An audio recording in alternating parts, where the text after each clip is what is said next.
Hundreds of activists staged a peaceful march in Nairobi to protest what they termed as exclusion from the climate change talks. The activists accused the conveners of the summit of denying them accreditation to take part in the talks, adding that the global north has hijacked the summit in a bid to influence the outcome of the conference. Mary Mwoki has the details. The more than 300 activists drawn from various organizations in Africa waved placards with a clear message: less talk and more action. They marched from the Nyayo National Stadium to the Green Park bus park, where they convened what they called the African People's Climate Summit.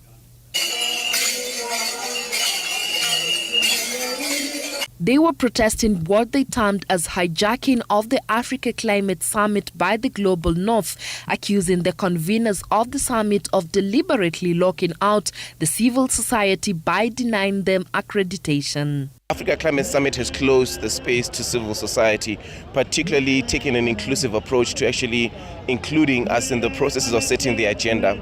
And what we're doing is we're launching a people's declaration that is for Africa and by Africa, that centers the people's needs at the center of that agenda. With Africa responsible for only 4% of the carbon footprints, but bearing the brunt of the climate changes, they have issued a rallying call to the African delegates to push for the operationalization of the Loss and Damage Fund to support vulnerable countries hit hard by climate disasters that include cyclones, floods, severe droughts, and other disasters. Year in, year out, we see African communities being affected by droughts, by cyclones, and African people have been demanding for real climate action. Being Africa's first ever climate summit, the activists have expressed concern that the proliferation of Western players in the summit may compromise Africa's push for climate justice, and the summit may not prioritize the needs and aspirations of Africa.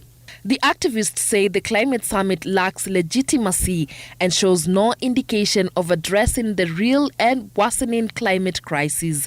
They have called out President William Ruto and the Committee of African Heads of State and Government on Climate Change for prioritizing Western interests over the African agenda. President Ruto has, however, downplayed those concerns. How then do we rely on a global north entity to try and set an agenda for the African people without any context or lived experience? And that's what we mean by how the conference has been fundamentally hijacked. Then how can we genuinely say that this Africa Climate Summit has the agenda for Africa and a reflection of Africa's needs? The conversation of North versus South must come to an end.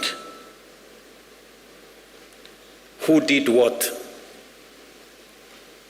It's not a conversation that we have the luxury to engage in. Because when the apocalypse happens, it will happen for all of us, for the entire humanity.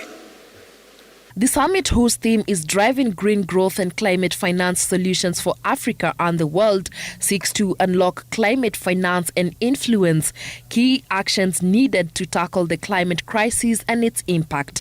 The African continent also hopes to secure commitments from world leaders on carbon border adjustment mechanisms and derive an agenda to be presented at the COP28 in Dubai in December. Mary Mwoki, Citizen TV.